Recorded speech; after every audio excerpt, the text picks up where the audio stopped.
नमस्कार, ये आकाशवाणी शिमला है। अब आप हेमंत शर्मा से प्रादेशिक समाचार सुनिए।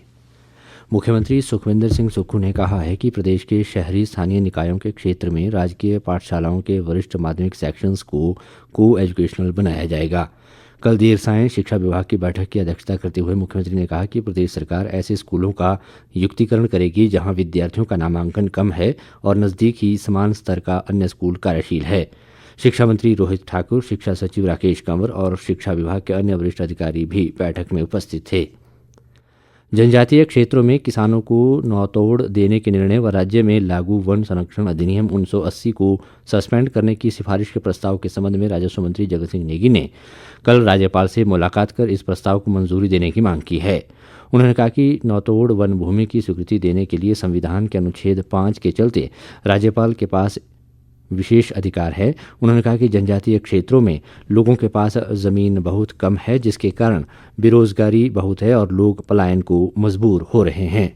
कैबिनेट ने सिफारिश की गवर्नर महोदय को और हमारा जनजातीय सलाहकार परिषद उसने भी जो है मीटिंग में एक रेजोल्यूशन पास करके गवर्नर महोदय को प्रेषित किया है 2 साल के लिए कम से कम फॉरेस्ट कंजर्वेशन एक्ट 1980 को यहाँ जनजातीय क्षेत्रों के लिए इसको सस्पेंड किया जाए ताकि नौतोड़ नियम 1963 के तहत पात्र व्यक्तियों को भूमि प्रदान की जा सके। आज विश्व विरासत दिवस है। इसे अंतर्राष्ट्रीय स्मारक और धरोहर स्थल दिवस भी कहा जाता है। इस वर्ष की थीम है विरासत स्थलों पर आपदा और संघर्ष का संकट। ये दिवस सांस्कृतिक और प्राकृतिक धरोहरों के सम्मान और संरक्षण के लिए 18 अप्रैल को मनाया जाता है। भारतीय पुरातत्व सर्वेक्षण ने आज देश के सभी संरक्षित स्मारकों में निःशुल्क प्रवेश देने की घोषणा की है। इस पहल का उद्देश्य लोगों को देश की समृद्ध सांस्कृतिक विरासत के प्रति जागरूक और प्रेरित करना है। हिमाचल प्रदेश पथ परिवहन निगम ने पंजाब में बंद चल रहे रात्रि ठहराव के 20 रूट आज से बहाल कर दिए हैं। निगम के प्रबंध निदेशक निपुण जिंदल की अध्यक्षता में कल हुई बैठक में ये निर्णय लिया गया। गौरतलब है कि पंजाब में कुछ शरारती तत्वों द्वारा HRTC की बसों पर हमला कर उनमें आपत्तिजनक शब्द लिखे गए थे, जिसके बाद सरकार ने सुरक्षा की दृष्टि से 20 रूट अस्थायी तौर पर बंद कर दिए थे।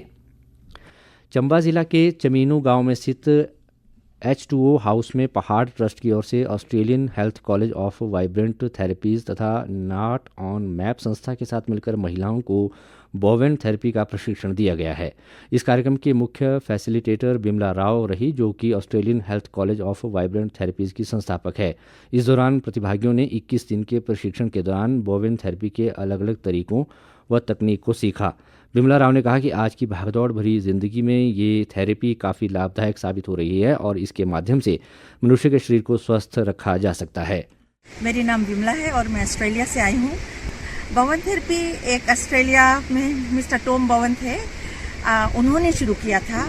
और मैं तो ये कहूँगी, आपको ना दवा की ज़रूरत है और ना कोई ऑपरेशन की ज़रूरत है और आपकी कई बीमारियाँ ऐसे ही ठीक हो जाती है। इसका मतलब ये नहीं कि हमें डॉक्टर नहीं चाहिए, एलोपैथी मेडिसिन चाहिए इमरजेंसी के लिए, लेकिन कई ऐसी बीमारियां हैं जो हम बिना दवा के, बिना ऑपरेशन के ठीक हो सकते हैं। तो जो लोगों के पास इतना पैसा भी नहीं है कि बड़े बड़े डॉक्टर के पास जाएं, उनके लिए ये थेरेपी सीखकर और एक दूसरे को मदद करने में बहुत सहयोग प्रदान होगा। और अब सुर्खियां समाचार पत्रों से। आज समाचार पत्रों ने अलग अलग खबरों को प्रमुखता दी है। अमर उजाला ने सुप्रीम कोर्ट के निर्णय से संबंधित खबर को शीर्षक दिया है, राज्य सरकार 1999 की पेंशन योजना निरस्त करने में सक्षम, हिमाचल के निगमों बोर्डों के 7,000 कर्मियों को झटका। दैनिक भास्कर लिखता है, स्कॉलरशिप घोटाले में 2.5 करोड़ रिश्वत केस की जांच CBI के साथ अब ED भी कर रही। इसी अखबार की एक अन्य खबर है, अफसरशाही की होली पार्टी का बिल सरकार के सिर। दैनिक जागरण व दैनिक सवेरा टाइम्स की एक जैसी सुर्खी है, शहरी निकायों के वरिष्ठ माध्यमिक स्कूलों को एजुकेशनल बनेंगे। दिव्य हिमाचल के अनुसार शहरों में बॉयज़ गर्ल्स स्कूलों में को एजुकेशन। आपका फैसला का कहना है, पर्यटन की दृष्टि से विकसित होगा बागा सराहन क्षेत्र। हिमाचल दस्तक की सुर्खी है, प्रदेश सचिवालय को ईमेल से मिली बम से उड़ाने की धमकी, सुरक्षा बढ़ाई। अमर उजाला का कहना है, स्कूलों में जीन्स, टी-शर्ट व चटक रंग के कपड़ों में नहीं आ सकेंगे शिक्षक। इसी के साथ ये समाचार बुलेटिन समाप्त हुआ। हमारा अगला बुलेटिन आप सुन सकते हैं सुबह 11 बजे। नमस्कार।